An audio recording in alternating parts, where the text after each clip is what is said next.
I've been involved in the Back on Track programme right from the start.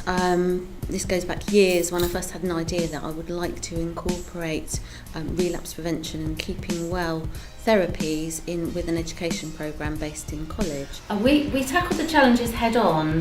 We actually plan, the sessions that I deliver are called the Keeping Well sessions, and we actually ask people what their problems and challenges are, and we actually tackle them directly. So we try really hard not to brush things under the carpet. We try and bring things out in the open.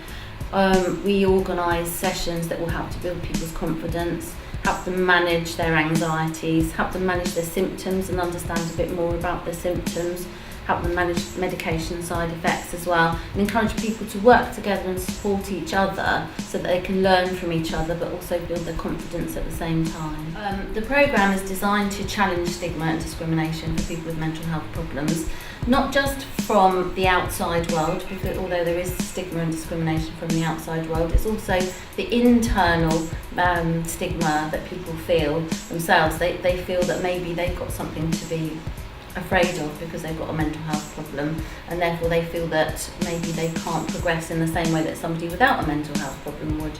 So one of the ways we tackle that is by having the Keeping Well sessions, the therapeutic sessions, in the education environment.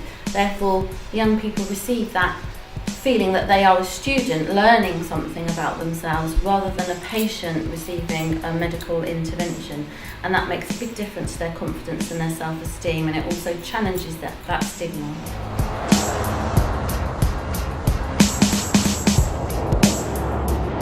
I'm quite new to teaching anyway, so this is very new to me. For me, the most important thing is that they attend, that they are comfortable in the classroom and that they're happy to be in the classroom environment and happy to be with each other. So that is the main purpose of Back on Track. And then alongside that, it's building up the learning so that we can work on the English and maths skills, getting back to where they were before they had maybe an episode of mental health, or even progressing on from there. But for me, the most important thing is getting them into college comfortably and for them to stay in college, because that is the purpose really of Back on Track.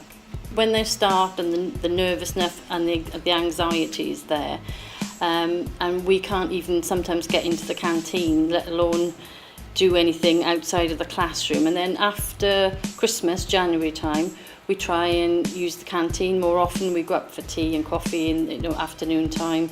And then for those that are progressing a little bit faster than others, I try to get them an afternoon into a vocational area so they can go into health and social care. We've done floristry, we've been into catering, and that really helps because then they're getting out into the real world and socialising with people other than people on Back on Track. So that does help, and it has been very successful. I think there's a lot. This year we've had quite high numbers, and I think there are more and more youngsters out there that are dropping out of college because they're just not coping. And last year we were like a step down as well as a step up, because we actually took somebody on that was dealing with anxiety, had him for 2 months, and then off he's gone for a mainstream course. So it does help that the course is there to pick these students up before they get so bad that they can't get back into mainstream. So it does help.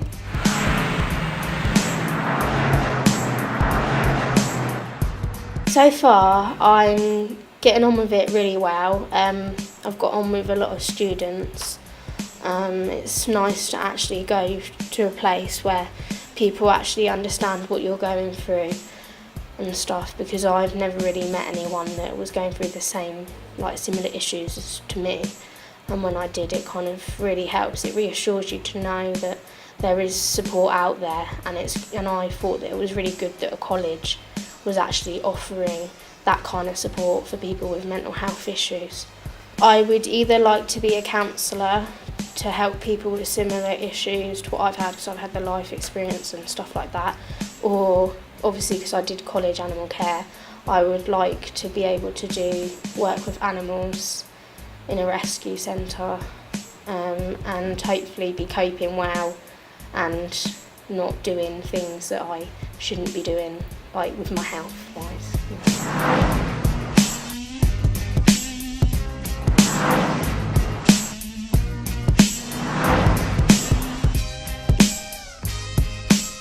for this course, it's mainly, but in the past, I think this year's planned is vocational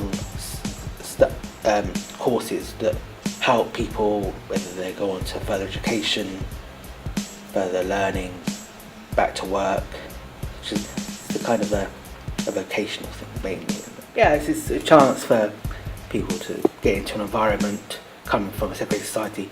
You know, it's not the mainstream, but it's on the way to the mainstream. It's certainly more exposed, more available than the mainstream is to people in mental health services in the city. The group is, well, people have different problems, but they, you know, they've all had a reason for being here, and that's, you know, you don't feel you're alone, you feel like you're in a good, stable group, but with the chance to explore the reasons why you won't be able to do a full-time course, or, you know, just do whatever you needed to do to get to where you needed to go. Without courses like this, I don't think I'd be able to be in a college like this. I might be able to do some independent learning, but on a full-time course over a year, I don't think it would be possible for me to do something like this.